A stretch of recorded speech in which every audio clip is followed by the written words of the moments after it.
दोस्तों, आज हम जिस फिल्म की कहानी जानने वाले हैं वो कोई साधारण मूवी नहीं है। यह एक ऐसी लड़की की कहानी है जिसने अपनी जिंदगी के 3096 दिन अंधेरे कमरे में कैद होकर बिताए। यह कहानी है नताशा कम्पुश की, जिसे बचपन में किडनैप कर लिया गया था। फिल्म बहुत इमोशनल, दर्दनाक और दिल दहला देने वाली है। फिल्म की शुरुआत ऑस्ट्रिया के एक छोटे से शहर से होती है। हम एक 10 साल की लड़की नताशा को देखते हैं, जो बिल्कुल आम बच्चों की तरह स्कूल जाती है, खेलती है और अपने परिवार के साथ खुश रहती है। लेकिन एक दिन उसकी जिंदगी हमेशा के लिए बदल जाती है। सुबह सुबह नताशा स्कूल जाने के लिए घर से निकलती है।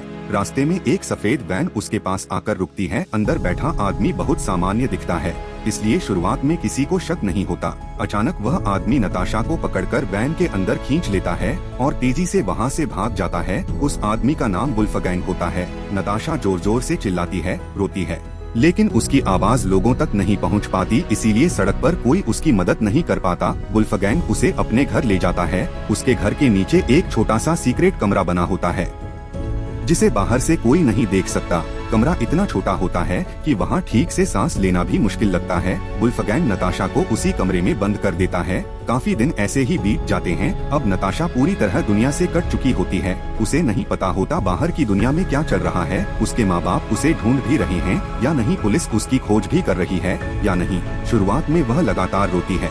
उसे लगता है कि उसके माता पिता उसे ढूंढ लेंगे, लेकिन दिन गुजरते जाते हैं, फिर हफ्ते, फिर महीने, फिर साल, और धीरे धीरे उसे समझ आने लगता है कि शायद अब उसकी पुरानी जिंदगी वापस नहीं आने वाली। वुल्फगैंग सिर्फ उसे बंद करके नहीं रखता, बल्कि मानसिक रूप से भी तोड़ने की कोशिश करता है। वह बार बार नताशा को डराता है कि अगर उसने भागने की कोशिश की तो वह उसे मार देगा। कभी कहता कि बाहर की दुनिया उसे भूल चुकी है, कभी कहता कि पुलिस अब उसे नहीं ढूंढ रही। धीरे धीरे नताशा डर के कारण चुप रहने लगती है।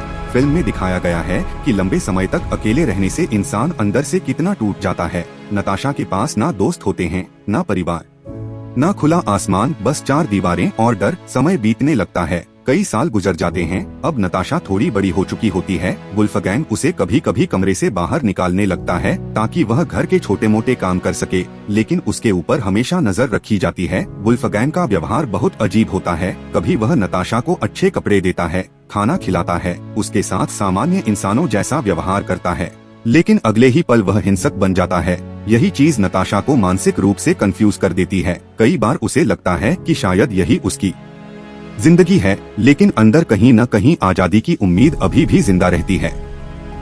नताशा के माता पिता सालों तक उसे खोजते रहते हैं। पूरा देश इस केस को याद रखता है। टीवी पर उसकी तस्वीरें दिखाई जाती हैं, लेकिन समय के साथ लोग उम्मीद खोने लगते हैं। सबको लगता है कि शायद वह अब जिंदा नहीं होगी, लेकिन नताशा अभी भी हार नहीं मानती। वुल्फगैंग नताशा से घर के सारे काम करवाता है। वुल्फगैंग बाहर जा रहा होता है तो उसे नताशा कहती है कि मुझे भी अपने साथ ले चलो, लेकिन वुल्फगैंग उसे कहता है कि जब तुम अच्छा बिहेव करने लगोगी मैं तुम्हें स्नो डाइविंग कराने ले जाऊंगा, अभी के लिए तुम नीचे जाओ। और वो उसकी बात मान लेती है और नीचे चली जाती है। वहाँ से ग्रोसरी स्टोर पे जाता है, जहाँ पे वह कुछ सामान लेता है, और जब वह वापस आता है तो वह नताशा के साथ इंटीमेट होता है, जिसके बाद वह बोलती है कि उसे गार्डन में जाने दो एक बार प्लीज। वुल्फगैंग उसकी बात मान लेता है और उसे गार्डन में ले जाता है। वहाँ जाकर नताशा को काफी अच्छा फील होता है, क्योंकि वह पहली बार खुले आसमान के नीचे आई थी। अब अगली सुबह जब वो और वुल्फगैंग खाना खा रहे होते हैं तो नताशा की प्लेट में खाना खत्म हो जाता है और वह इतनी भूखी होती है कि वो उसका खाना खाने लगती है। यह देखकर वुल्फगैंग को गुस्सा होता है और उसे बहुत मारता है, फिर उसके बाल काट देता है। कुछ दिनों के बाद पहली बार वो नताशा को बाहर लेकर जाता है, पर जाते समय वुल्फगैंग उसे काफी डराता है कि अगर तुम वहाँ से भागने की कोशिश करी तो मैं तुम्हें वहीं गोली मार दूंगा। नताशा अभी भी नासमझ होती है, इसलिए उसके दिमाग में वह डर रखना चाहता था। जब नताशा बाहर के लोगों को देखती है, वह काफी खुश दिखते हैं और उन्हें देखकर वह खुद भी काफी खुश हो जाती है, क्योंकि उसने अपनी लाइफ में इतने साल एक बेसमेंट में गुजार दिए। अब ये दोनों एक ग्रोसरी शॉप पे पहुंचते हैं। इसके बाद नताशा से वुल्फगैंग थोड़ी देर के लिए अलग हो जाता है। यहाँ उसे काफी अच्छा मौका दिखता है कि वह आजाद हो सके, लेकिन वह ऐसा नहीं कर पाती क्योंकि उसके अंदर वुल्फगैंग का डर बैठ गया था और वह उस मौके को अपने हाथ से गवा बैठती है। जिसके बाद घर आके नताशा काफी रोती है और खुद को इस चीज का दोषी मानती है। अब नताशा समझदार हो चुकी होती है।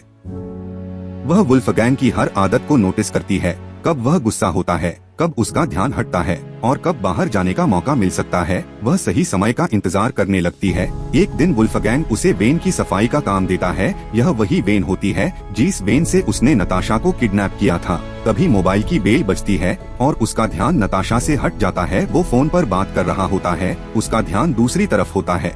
नताशा देखी है कि वुल्फगैंग मैन डोर लगाना भूल गया है। यही मौका देखकर नताशा वहां से भाग जाती है। वह पूरी ताकत से सड़क की तरफ दौड़ती है। सालों बाद पहली बार वह खुली हवा में भाग रही होती है।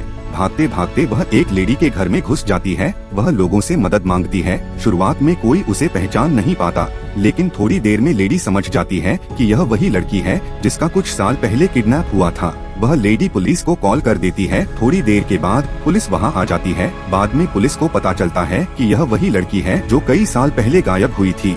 जब वुल्फगैंग को पता चलता है कि नताशा भाग चुकी है तो उसे समझ आ जाता है कि अब वह बच नहीं पाएगा। डर और घबराहट में वह ट्रेन के सामने कूदकर आत्महत्या कर लेता है। इस तरह उसकी कहानी खत्म हो जाती है। नताशा आखिरकार अपने परिवार से मिलती है, लेकिन इतने सालों की कैद ने उसे पूरी तरह बदल दिया होता है। अब वह पहले जैसी मासूम बच्ची नहीं रही। उसे खुली दुनिया से भी डर लगता है, लोगों से बात करने में डर लगता है, आवाजों से डर लगता है। फिल्म बहुत अच्छे तरीके से दिखाती है कि कैद सिर्फ शरीर की नहीं होती, कई बार इंसान मानसिक रूप से भी कैदी हो जाता है। फिल्म का असली संदेश, यह फिल्म हमें बताती है कि इंसान कितनी भी मुश्किल परिस्थिति में क्यों ना हो, उसके अंदर अगर उम्मीद बची है तो वह जिंदा रह सकता है। नताशा ने 8 साल तक अंधेरे कमरे में रहकर भी हार नहीं मानी। उसने दर्द सहा, अकेलापन सहा, डर सहा, लेकिन सही समय आने पर उसने खुद को आजाद कर लिया। यही चीज इस फिल्म को बेहद इमोशन और इंस्पायरिंग बनाती है।